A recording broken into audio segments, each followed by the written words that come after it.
चक्षुरुन्मिलितं येन तस्मै श्रीगुरवे नमः। नमो ॐ विष्णुपादाय कृष्णप्रेष्ठाय भूतले श्रीमते भक्तिवेदान्तस्वामिन् इति नामिने।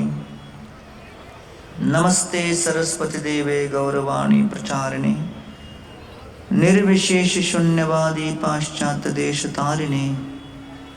जय श्री कृष्ण चैतन्य प्रभु नित्यानंद श्री अद्वैत गदाधर शिवासदि गौर भक्तवृंद। हरे कृष्णा कृष्णा कृष्णा हरे हरे, हरे राम राम राम हरे हरे।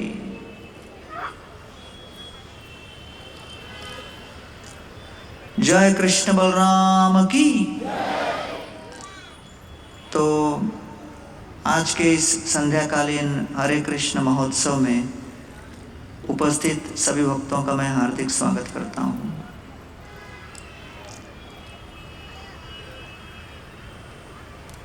श्रीमद् भागवत के प्रथम स्कंद में ही भगवान श्री कृष्ण और बलराम के आविर्भाव के विषय में प्रथम अध्याय में वर्णन होता है। कृतवान किल कर्माणि सह रामेण केशव अतिमर्त्यानि भगवान गूढ़ा कपट मानुष।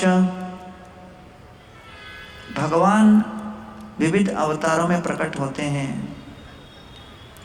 लेकिन उन सभी अवतारों की तुलना में मत्स्य, कूर्म, वराह, नरसिंह, वामन इत्यादि अवतारों की तुलना में वही भगवान जब मानव समाज में कृष्ण और बलराम के स्वरूप में प्रकट होते हैं।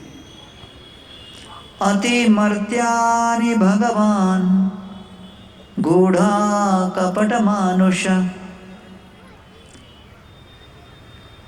चर्म चक्षुओं से अल्पज्ञ को लगता है कि ये कोई मानव प्रकट हो गए, लेकिन ये वास्तव में अति मानवीय चित घन, आनंद घन, ज्ञान घन स्वरूप से युक्त श्री कृष्ण और बलराम अपने दिव्य चिन्मय लीलाओं को मानव समाज के बीच इस प्रकार प्रकट करते हैं कि हर मानव युवक युवती, पिता माता कृष्ण और बलराम को अपने ही घर में अपने बच्चों के रूप में पालने पोसने की इच्छा जागृत करते हैं।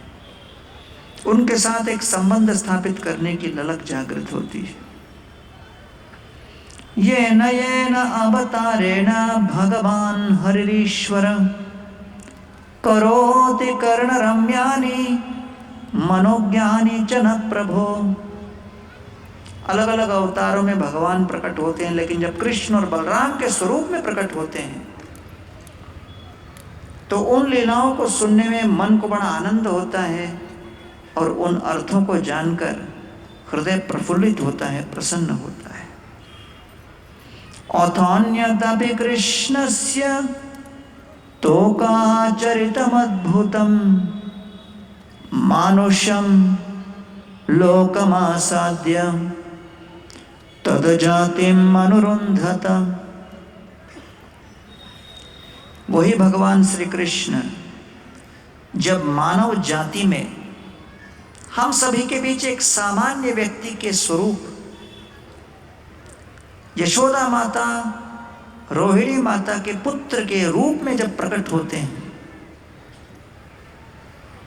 तो हर माता पिता को अनुभव होता है कि अपने बच्चों को पालने, पोसने, बड़ा करने में, उनका संरक्षण करने में हर प्रकार से कितने विविध प्रकार की चिंताएं और आनंद की अनुभूति होती है। तो इस जगत के हर मानव परिवार के अंतर्गत अपने अबोध बालकों को देखरेख करने में जो भी अनुभव माता पिता को होता है, उसी को लेकर जब वो कृष्ण बलराम के रूप में देखते हैं तो उनको लगता है कि हम भी यशोदा माई और रोहिणी की तरह कृष्ण और बलराम के साथ एक स्नेहिल संबंध स्थापित कर सकते हैं। एक नवीन आकांक्षा जागृत होती है एक तीव्र इच्छा प्रकट होती है और हर बद्ध जीव श्री कृष्ण और बलराम के साथ ऐसा ही स्नेहिल संबंध स्थापित करने की इच्छा जागृत करते हैं। इसी को कहते हैं संबंध ज्ञान। कृष्ण रजते का खेला सर्वोत्तम नर लीला, नर वपू ताहर स्वरूप। कृष्ण ने कई लीलाएं की, अलग अलग अवतारों में उन्होंने अपने प्रकट लीलाएं की, लेकिन सर्वोत्तम नर लीला, लेकिन श्री कृष्ण की सभी लीलाओं में उनकी सर्वोत्तम लीला है नर लीला। और इस माध्यम से वो हम सभी जीवों के चित्त को आकर्षित करते हैं। इसलिए श्री कृष्ण और बलराम ये सभी इस जगत में प्रकट होकर हमारे हृदय के अंदर के काम, क्रोध, लोभ, मोह, मद, मत्सर इत्यादि जितने पूर्व काल से हमारे हृदय के भीतर कोटि कोटि जन्मों से भोक्तापन का अभिमान हमारे हृदय के कोने कोने में चिपका हुआ है, अश्लील, अपवित्र और विविध प्रकार के असीमित मात्रा के फूहड़ इच्छाओं को समाप्त करने के लिए दोनों भाई प्रकट होते हैं, ललकारते हैं, प्रस्ताव देते हैं, हमारे साथ आप संबंध स्थापित कीजिए और देखिए कि कैसे आपके जीवन में एक नवीन ऊर्जा का संचार होगा। इस प्रस्ताव को लेकर कृष्ण और बलराम 5000 वर्ष पूर्व ब्रजभूमि वृंदावन में प्रकट हुए। कृष्ण और बलराम के प्रकट होने से पूर्व देवकी के 6 पुत्र प्रकट हुए थे। आकाशवाणी में कंस ने सुना था कि रे कंस, तुम्हारा 8वां पुत्र तुम्हारी मृत्यु का कारण बनेगा। तो कंस भयभीत होकर वसुदेव के प्रथम 6 पुत्रों को अपने हाथों से निर्मम रूप से उसी मथुरा के कारागृह के अंदर कठोर चट्टान पर पटक पटक कर क्षण भर में समाप्त कर दिया।